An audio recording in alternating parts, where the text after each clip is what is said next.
gerbiami merai, ponas Algirdas Vrubliauskas, kažkas jį jau Vytautų pakrikštijo, bet ne tai svarbiausia.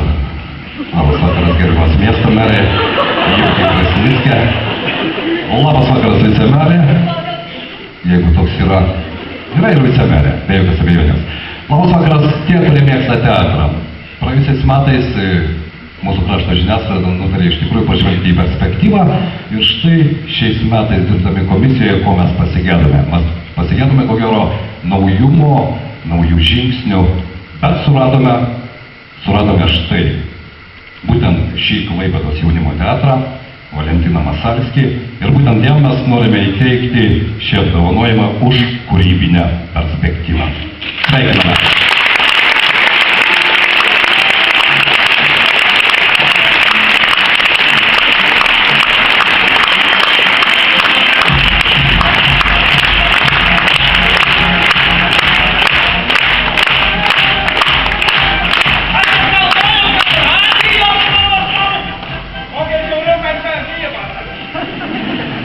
Labas vakaras, Alytau, aš ne Valentinas Masalskis, bet noriu jo vardu padėkoti ir viso Klaipėdos jaunimo teatro vardu. Ir iš tikrųjų labai gera stovėti čia scenoje savo gimtajame mieste.